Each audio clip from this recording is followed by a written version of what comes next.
गौड़ देश आसिले गौड़ देश माने बेंगल के गौड़ देश बला এখন আমাদের এই প্রদেশের নাম কি? এই প্রদেশের নাম কি? আপনাদের প্রদেশের নাম কি জানা? আমাদের প্রদেশের নামটা কি? জোরে বলো। পশ্চিম বাংলা। तो भारत का प्रदेश पश्चिम बांग्ला क्या नाम है? भारत की पूर्व बांग्ला कुछ আছে আছে और पश्चिम बांग्ला का नामটা কি আছে? पूर्व बांग्ला থাকলে তবে না পশ্চিম বাংলা বলবে যেন পূর্ব মেদিনীপুর পশ্চিম মেদিনীপুর ঠিক আছে, পূর্ব দিনাজপুর পশ্চিম দিনাজপুর ঠিক আছে। पूर्व बांग्ला শুনে এটা পশ্চিম বাংলা কি মানে হয়? হ্যাঁ কি না? তাহলে আমাদের সরকারকে বলা উচিত কেন পশ্চিম বাংলা নাম রেখেছে। বহু বছর পূর্বে গুরু মহারাজ একটা 13-14টা পয়েন্ট করেছিলেন, তো সাক্ষাৎ নিয়েছিলেন যে আমাদের পশ্চিম বাংলার নাম পরিবর্তন করা হয়। তিনি বলছেন গৌর বাংলা হবে, গৌর বাংলা, গৌর বাংলা। কেন আমাদের এইটা আগে গৌড় দেশ নাম ছিল, প্রেমর বন্যা লয়ানিতাই আইলা গৌড় দেশে। তখন গৌড় বাংলা বলা হতো। যখন নবাব হুসেন শাহ শাসন করেছিলেন গৌড়ের সন্ন্যাসী, গৌড়ের সন্ন্যাসী গৌড় দেশ বলা হচ্ছে। তো গৌর মহারাজ প্রস্তাব দিয়েছিলেন এই পশ্চিমবঙ্গ নাম চেঞ্জ করে এটা বাংলা গৌড় বাংলা করা, গৌড় বাংলা না গৌড়ের বাংলা, গৌড়ের সন্ন্যাসী। আমি শুনলাম সংবাদপত্রে দেখলাম আমাদের মাননীয় মুখ্যমন্ত্রী মমতা বন্দ্যোপাধ্যায় উনি প্রস্তাব রাখছেন, ভারত সরকার জানিয়েছেন যে আমাদের পশ্চিমবঙ্গ নাম চেঞ্জ করে বাংলা নাম রাখা। শুনেছ? শুনেছেন আপনারা? তো পশ্চিমবঙ্গ পরিবর্তন করে এটার নাম রাখা বাংলা। তো সেই জন্য আমরা সবাই মিলে জানাতে হবে বাংলা থেকে গৌড়টাকে ধরতে হবে, গৌর বাংলা। নাকি ভালো হবে না? কি নাম হবে? গৌর বাংলা। আরে আজকে এই পশ্চিমবঙ্গের নাম যে সারা বিশ্বের মানুষ জানছে, নাকি আমেরিকা, জার্মান, জাপান, চায়না, রুশ, সারা বিশ্বের মানুষ পশ্চিমবঙ্গের নাম জানছে কার জন্য? গৌরাঙ্গের জন্য। তাহলে এর নাম হওয়া উচিত গৌর বাংলা। প্রভুপাদের 7 বছর পূর্তিতে আমাদের ওয়ার্ল্ড গিনেস বুকে নাম উঠল যে কিভাবে বাংলা ভাষা আজকে শতাধিক দেশের মানুষ বলছে। কিভাবে না, আমাদের প্রায় বহু দেশ থেকে ভক্তরা এসেছিল একসঙ্গে এই শ্রীগুরু চরণপদ্ম কেবল ভক্তি শর্মা বাংলা গাইছে। ওয়ার্ল্ড গিনেসের নাম দিয়েছে যে কিভাবে সারা বিশ্বের মানুষ বাংলা ভাষা বলছে। তো বাংলাকে যদি বিশ্বের বরাবর তুলে ধরে থাকে, সে তিনি হচ্ছেন ছিল এসি ভক্তি বেদান্ত স্বামী প্রভুপাদ, যিনি মহাপুরুষ নির্দেশ নিয়ে পৃথিবীতে আশ্চর্য নগরের গ্রাম সর্বত্র প্রচারিত হরিবল নাম বাস্তব রূপায়িত করেছেন। সেই প্রেমের বন্যা লয়ানিতাই আইলো গৌড় দেশে। কোথা থেকে আসলো গৌড় দেশে? কোন জায়গা থেকে আসলো? উড়িষ্যা থেকে আসলো, পুরী থেকে আসলো। মহাপুরুষ নির্দেশ পেয়ে মহাপুরুষের সাথে দেখা করতে সবাই গিয়েছেন। এক ভক্ত মহাপুর পাঠাচ্ছে। নিত্যানন্দ মনে করেছেন আমি যাবো না, আমি মহাপুর সঙ্গে থাকবো। একদিন মহাপুর ডাকছে শিল্পা তুমি বাংলায় চলে যাও। কি অপরাধ হলো? আর অপরাধ নেই, বাংলায় কে উদ্ধার করবে? তখন তার নির্দেশ পেয়ে নিত্যানন্দ আসতে এসেছেন। প্রেমের বন্যা লয়ানিতাই আইল গৌড় দেশে, ডুবিল ভক্ত জন দীনহীন ভাষে। এই প্রেমের বন্যা কোথা থেকে আসলো? কিভাবে আসলো? গৌর নিতান্ত করুণার করোনা কোথায় ছিল? আবদ্ধ করোনা সিন্ধু। এই করোনা সিন্ধু বন্ধ হয়েছিল, বাঁধা ছিল। আবদ্ধ করোনা সিন্ধু কাটিয়া মহান মহাপ্রেমে নিয়ে এসেছে ঘরে ঘরে গুলে প্রেম অমিয়ার বান।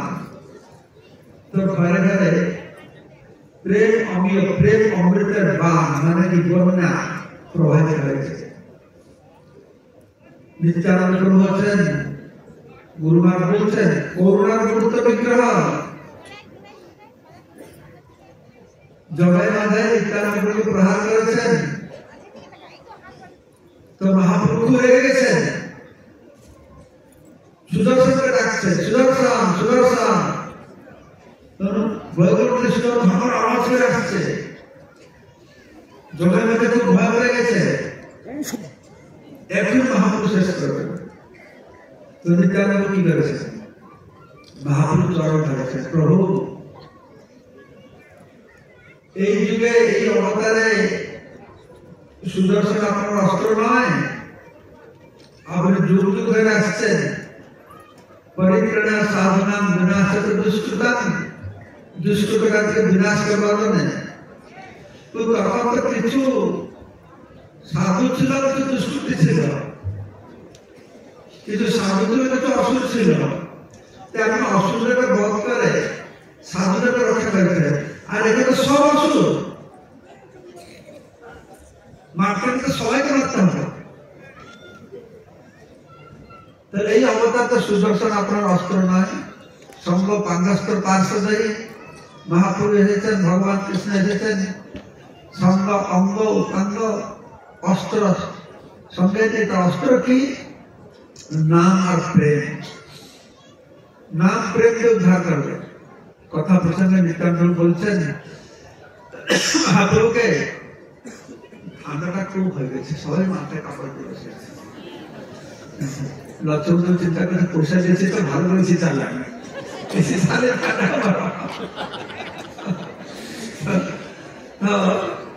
মহাপ্রভু নিত্যানন্দ বলছেন, হ্যাঁ নাম প্রেমকে উদ্ধার কর। তো কথা প্রসঙ্গে বলছেন যে মাথায় মারল জগাই রাখেন। তো মহাপ্রভু, হ্যাঁ জগাই তুমি আমার নিতাইকে রক্ষা করেছ, তোমাকে নিতাইকে রক্ষা করে আমাকে কিনে কিনে নিয়েছ বলে আলিঙ্গন করতে, হ্যাঁ কৃপা করেছে। তো মাধাই জগাই তাকে মাথায় বলছে, আরে মাধাই তুই কি করছিস? দেখ দেখ তুই তো মেরেছিস, তবুও সে তোমার কত ভালোবাসা দিচ্ছে। তো সারা বাংলায় প্রসিদ্ধ, কি প্রসিদ্ধ? সারা বাংলায় কি প্রসিদ্ধ? মেরেছিস মেরেছিস, তাই বলে কি দেব না। মাধাই জগাই বলছে। তো মহাপ্রভু বলছেন, জগাই তোমাকে উদ্ধার করবো। এবারে মাধাই মারলাম না, একে মারলাম, ছাড়বো না। ইয়ে আমার নিত্যানন্দের মাথায় আঘাত দিয়েছে। মাধাই কি বললো? মাধাই বলছে কেন? কারণ মাধাই মাধবানন্দ জগদানন্দ এরা তো ব্রাহ্মণের ছেলে, তো পুরাণ টুরাণকে পড়তো। তো মাধাই বলছে যে আমাকে কেন মারবে? আমাকে বলছে আমাকে উদ্ধার করবেন না, না তোমাকে উদ্ধার করবো না। মাধাই বলছে আমি তো শুনেছি আপনাকে পূর্বে বহু অসুররা মারতে এসেছিল, আপনি তাদের উদ্ধার করেছেন, তো আমার কেন উদ্ধার করবেন, কি যুক্তি আছে? তো মহাপ্রভু বলছেন যুক্তি হচ্ছে এটা যে আমাকে যদি মারতে আসে তাকে আমি উদ্ধার করবো, তুমি আমার ভক্ত নিত্যানন্দকে মেরেছ, তোমার উদ্ধার হবে না। কি করবো?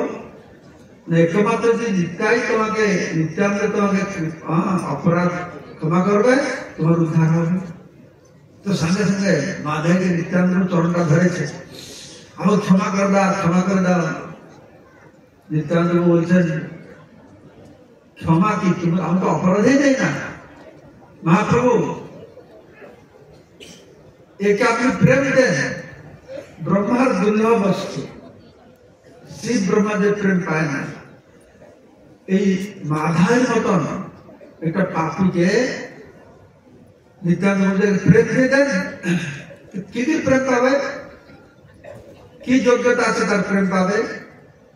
তো নিত্যানন্দ বলছেন মহাপ্রভুকে, আমার পূর্বজীবনে যত পুণ্য ছিল আমি সব পুণ্যকে দিলাম, তারপর আপনাকে প্রেম দান করব।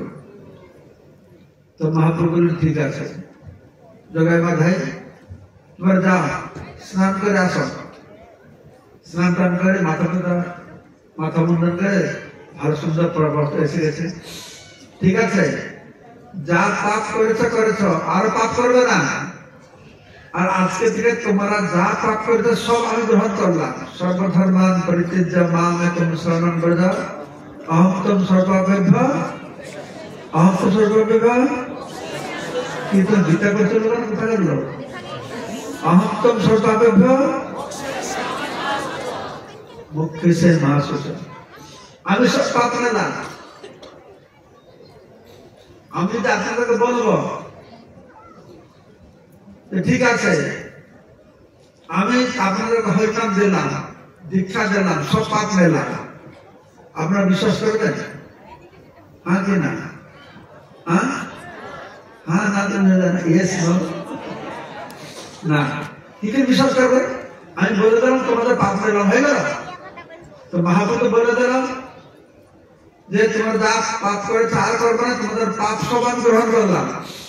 তো সব মহাপ্রভু তাকিয়ে আছে, এই সত্যি যদি পাপ নিলাম না মুখে মুখে বলছে এরকম। তো মহাপ্রভু বুঝতে পেরেছে যে আমার কথায় এরা বিশ্বাস করছে না যে আমি পাপ নিলাম। তো মহাপ্রভু কি হয়েছে, সব পাপ নিয়েছে তো পুরা শরীর কালো হয়ে গেছে, শরীর কালো হয়ে গেছে, পাপ গ্রহণ করেছে। মহাপ্রভু ভক্তকে বলছেন আমাকে দেখতে কেমন লাগে এখানে? তো ভক্ত বলছে হে গৌর সুন্দর, আপনার দেখতে শ্যাম সুন্দর মতন লাগে। তো মহাপ্রভু সমস্ত পাপ গ্রহণ করেছেন। এই জগায় মাধাই কে ব্রহ্মার দুর্লভ বস্তু সবাকারে যাচে। নিত্যানন্দ প্রভু গৌরাঙ্গ মহাপ্রভু এই হচ্ছে চৈতন্য চন্দ্র দয়া করহ বিচার, বিচার করলে চিত্তে পাবে চমৎকার। মহাপ্রভু দয়া কতটা, তো নিত্যানন্দ প্রভু সারা জগৎবাসী দেখিয়েছেন। এবং নিত্যানন্দ প্রভু প্রতি ঘরে ঘরে গিয়ে শুনো শুনো নিত্যানন্দ শুনো হরিদাস, সর্বত্র আমার আজ্ঞা করহ প্রকাশ। প্রতি ঘরে ঘরে গিয়া করো ভিক্ষা, বলো কৃষ্ণ ভজ কৃষ্ণ করো কৃষ্ণ শিক্ষা। প্রতি ঘরে ঘরে গিয়ে ভিক্ষা করছিলেন, কৃষ্ণ নাম করো। কেউ ভগবান নাম করছে, কেউ তাড়া দিচ্ছে, চোর বেটা ঘরে দিনের বেলা দেখে যাবে, রাত্রে চুরি করে ভাগ এখান থেকে। কেউ জানে আমার হরিনাম তো তুমি সময় নেই, আরে কালকে হরিনাম হরে কৃষ্ণ করো, আরে হরিনাম করে ফেললো। দেখতে দেখতে এই দুই মাতাল থেকে পৌঁছেছে। জগাই মাধাই পরে আছে। নিত্যানন্দ বলছেন হরিদাস আজকে দুটো ভালো মাল পাওয়া গেছে, ভালো ক্লায়েন্ট পাওয়া গেছে, এদেরকে উদ্ধার করো, চলো হরিনাম করাই। পাশে যারা ভদ্রলোক ছিল বলছে আরে আরে ওদেরকে যাবে না, মাতাল, ওরা সাধু সন্ন্যাসী বুঝে না, ওদের কাছে যাবে না। তো নিত্যানন্দ কি বলছেন? নিত্যানন্দ বলছেন আরে এদেরকে উদ্ধার করলে না আমার প্রভুকে লোক জানবে। ওই শিবাসনের ভক্তদের কাছে হরিবল হরিবল কি বড় ব্যাপার আছে, ভক্তদের হরিবল করে, তাদেরকে হরি বলালে আমার প্রভুকে জানবে কে? এই দুজনকে যদি ভক্ত বানাতে পারি তাহলে আমার প্রভুর নাম জগতে প্রচারিত হবে। আমার প্রভু হচ্ছে কি না কত করুণা তার মধ্যে রয়েছে, মহাপ্রভুর মধ্যে যে পাপি তাপি যত ছিল হরি নামে উদ্ধার হলো, তার সাথী জগাই মাধাই। সেজন্য বলা হচ্ছে চৈতন্য চন্দ্র দয়া কর, বিচার বিচার করলে চিত্তে পাবে চমৎকার। এই যে চৈতন্য মহাপ্রভু দয়াকে সারা বিশ্বকে প্রকাশিত করেছেন কে? তিনি হচ্ছেন নিত্যানন্দ প্রভু। এই চৈতন্য মহাপ্রভু রাগ করে যদি যোগে বাদে সুদর্শন চন্দ্র কেটে ফেলত তাহলে তার মহিমা কি থাকতো? কিন্তু নিত্যানন্দ তাকে বারণ করেছে। নিত্যানন্দ প্রভু বলছেন যে আমি সব পাপ তাদের নিলাম, ওদের প্রেম দাও। যখন মাধাই মেরেছে নিত্যানন্দ প্রভুকে, নিত্যানন্দ প্রভু কোন কষ্ট পায়নি কি গ্রহণ করেনি, বরঞ্চ জগাই মাধাই উদ্ধারের পরে তো মাধাই তো ক্ষমা হয়ে গেল, ভক্ত হয়ে গেল, সবকিছু হয়ে গেল, তো দিন রাত ঘুমাতে পারছে না। ভক্ত ছিল না, তাকে মারতো, ধরতো, তৈরি করতো, ভালোই বেশ করেছে। ভক্ত হয়ে যাওয়ার পরে হৃদয় তো নরম হয়ে যায় না, কোমল হয়ে যায়। দিন রাতে মনস্তাপ করে, হ্যাঁ কি করলাম। নিত্যানন্দ প্রভু মাথায়, এমন মানুষের মাথা আমি আঘাত করলাম, তার ঘুম আর দিন রাত। কি করি। একবার নির্জনে নিত্যানন্দ প্রভুকে পেয়েছে কে মাথায় পেয়ে সোজাকে তার চরণের উপরে চরণ করে ধরেছে, আর তো কান্না করছে যে কত বড় অপরাধ আমি করলাম, যে আপনার মতো মানুষের মাথায় আমি আঘাত করলাম, মহা বিপদ, মহা অপরাধ। তার হৃদয় থেকে ক্ষমা করেছে, তবু হৃদয় থেকে যাচ্ছে না। তো নিত্যানন্দ কি বলছে শোনা, নিত্যানন্দ বলছে, দেখাও মাথায়, তুমি যে আমাকে আঘাত করেছ, এই আঘাত আমার একটু লাগে না। সন্তান যদি মার কোলে বসে মলমূত্র পরিত্যাগ করে, মাকে হাত দিয়ে পা দিয়ে একটু লাথি মারে, মা কি তার অপরাধ নেই? তো এটা থেকে নিত্যানন্দ প্রভুর মনোভাবটা আমাদের বুঝতে হবে। সেজন্য বলা হচ্ছে নিতাই করুণা হবে, ব্রজে রাধা কৃষ্ণ পাবে। ব্রজে গেলে রাধা কৃষ্ণকে পাবে না। নবদ্বীপে গিয়ে গৌর নিত্যানন্দ ভজনা করলে ব্রজভূমিতে রাধা কৃষ্ণকে পাওয়া যাবে। তো হেন নিতাই বিনা ভাই রাধা কৃষ্ণ পাইতে নাই, দৃঢ় করে ধর নিতাই কি চরণ দুখানি, দৃঢ় করি ধর নিতাই চরণ দুখানি। এইসব তত্ত্ব বহুত গভীর তত্ত্ব। তো নিত্যানন্দ প্রভু অভিন্ন বলরাম, ব্রজেন্দ্র নন্দন দিয়ে সশ্রিত হইল সেই বলরাম, হইল নিতাই। এই গৌর নিত্যানন্দ মিলন হল। মহাপ্রভুর কাছে সবসময় প্রতিদিন ভক্তরা মিশতে যেতেন মায়াপুরে। একদিন মহাপ্রভু ভক্তরা বললেন, আজকে একটা স্বপ্ন দেখলাম। কি স্বপ্ন? বিরাট তালধ্বজ রথ আমার বাড়ির সামনে এসে দাঁড়ালো। ওর উপরে প্রকাণ্ড মানুষ বসে আছে, নীল বস্ত্র পরিধান, পাগড়ি পড়েছে, হল মুসল ধারণ করেছে, তার একটা কানে কুণ্ডল আছে। আর সেই লোকটা এসে আমার বাড়ির সামনে স্বপ্ন দেখছে, এই বাড়িকে নিমাই, এই বাড়িকে নিমাই, এই বাড়িকে নিমাই 10-20 বার বলল। আমি বাইরে বেরিয়ে এসে বললাম, মহাশয় আপনি কে? আমি তোমার ভাই হই, 2-3 দিন মধ্যে আমাকে পাবে। বলে তোর ঘুম ভেঙে গেছে। মহাপ্রভু বলছেন, তোমরা যাও, এই নবদ্বীপে দেখাও সেই মহাপুরুষ কোথায় আছে, নিশ্চয় কোথায় আছে। তো ভক্তরা গেছে, সারাদিন ঘুরে না, মহাপুরুষ খুঁজে পেলাম না। মহাপ্রভু কি বললেন? ভক্তরা বললেন, আরে তোমরা তাকে খুঁজতে গিয়েছ, এই চোখ দিয়ে তাকে খুঁজে তোমরা পাবে না।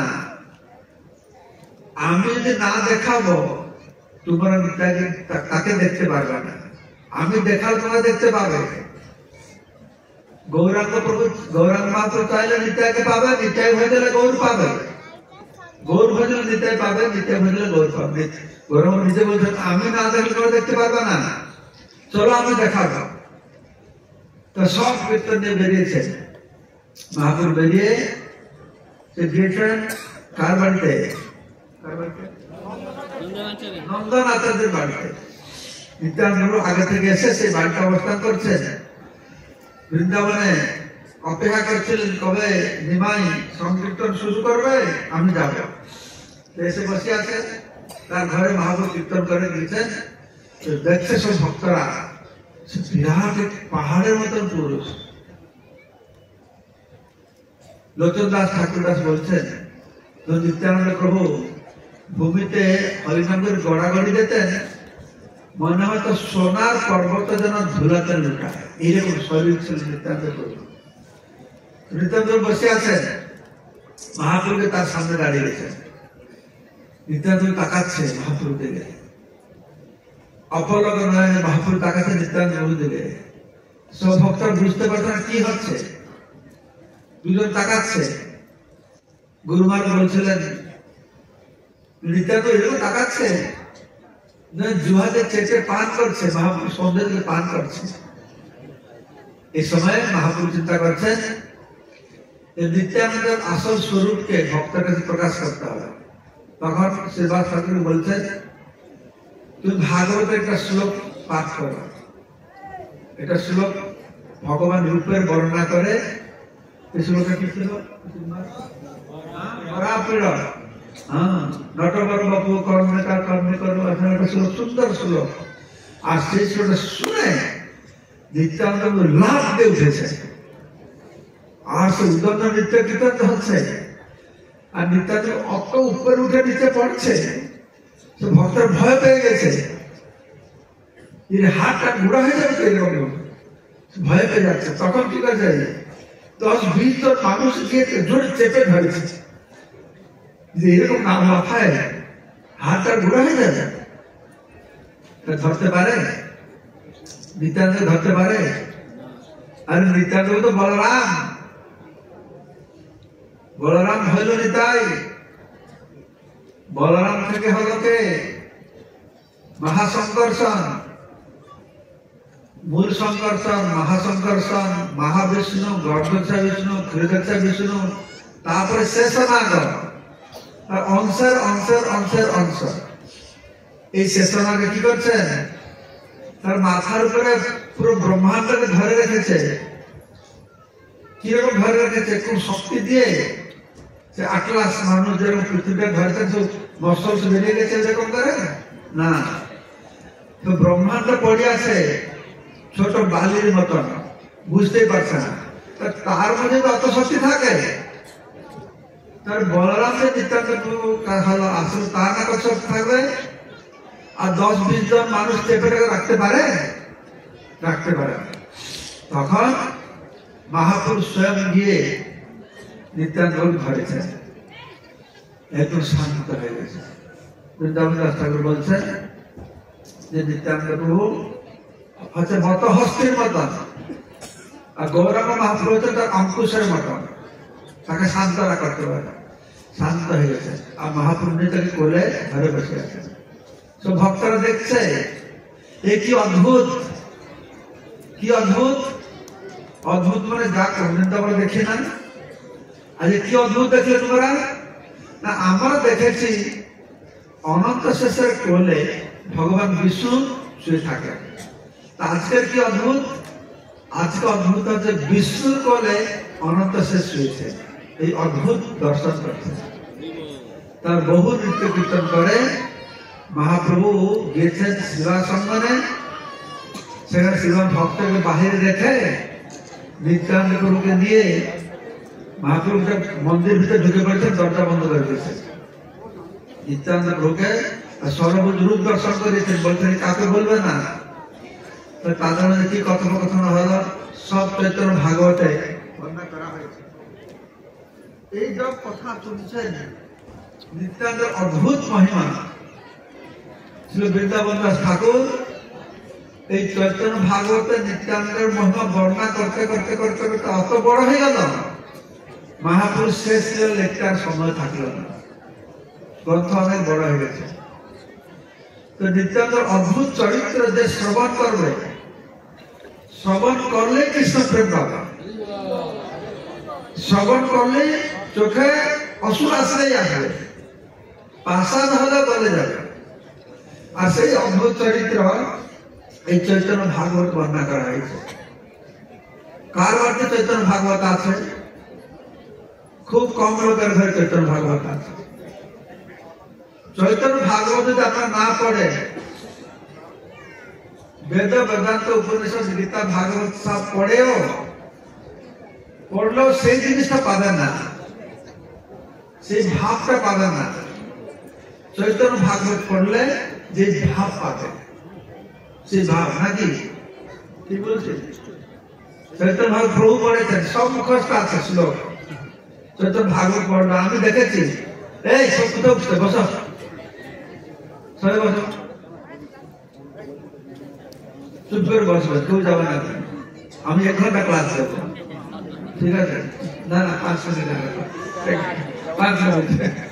আমি দেখি গৌরব ভাই, বড় বড় পণ্ডিত গুরুদেব সন্ন্যাসীরা, তারা শুধু চৈতন্য শুধু ভাগবত পড়ছে আর কান্না করছে, কান্না করছে। এই হচ্ছে প্রেম ভক্তির লক্ষ্য। এই সুযোগ আপনারা আজকে এই শুভ তিথিতে, নিত্যানন্দ প্রভু আবির্ভাব তিথিতে, আমাদের ভক্তিবিজয় ভাগবত মহারাজ এই চৈতন্য ভাগবত গ্রন্থ তিনি ছাপিয়েছেন।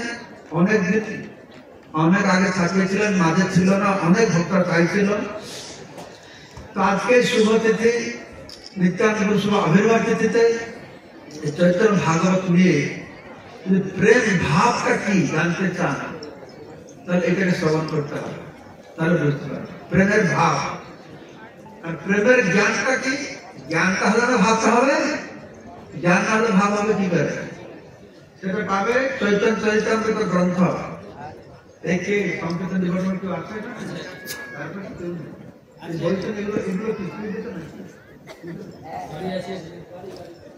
গাড়িতে তো লিখে নিয়ে আসে সুভাষ সিংহ, এগুলো কি? এটা আমি জানি, এগুলো কিছু জানি নাই। আচ্ছা, তো এই চৈতন্য চরিতামৃত আজকে সংগ্রহ করবেন। কেন আমি বলছি, আজকে যদি গ্রন্থ আপনারা সংগ্রহ করেন, নিত্যানন্দ বিশেষ কৃপা পাবে। বই পড়ে ভগবানকে জানা যায় না, বই পড়লে যে ভগবান বুঝতে পারবে তা নয়। সেই ঈশ্বর তত্ত্ব জানিবার পারে ঈশ্বরের কৃপালেশ হয়েছে যাহারে, নিত্যানন্দের কৃপাতে নিত্যানন্দ প্রভু গরম মহাপ্রভু জানবে। এটা মনে করবো আমি তো বড় পণ্ডিত, সংস্কৃত পণ্ডিত, আমি বই পড়ে ভগবানকে জেনে যাবো, তা হবে না। তাই ভগবানকে জানতে চান, আজকে এই শুভ তিথি, শুভ লগ্নেতে চৈতন্য ভাগবত, চৈতন্য চরিতামৃত সবাই একটা সেট গ্রহণ করে নিয়ে যাবে। আর যেহেতু আপনারা সবাই এখানে এসেছেন, গীতা কোর্সের লোক, যায় না কয়জন গীতা কোর্স করেছে? কারা কারা গীতা কোর্স করেছে হাত তোলো তো। অনেক করেছে আর অনেক করেনি। হ্যাঁ, গীতা পাঠকের সাথে যুক্ত হয়েছে নিশ্চিত রূপে, তাহলে এখানে আসা সুযোগ হতো না। তো গীতা কোর্স করবেন। আর যারা গীতা কোর্স করেছেন,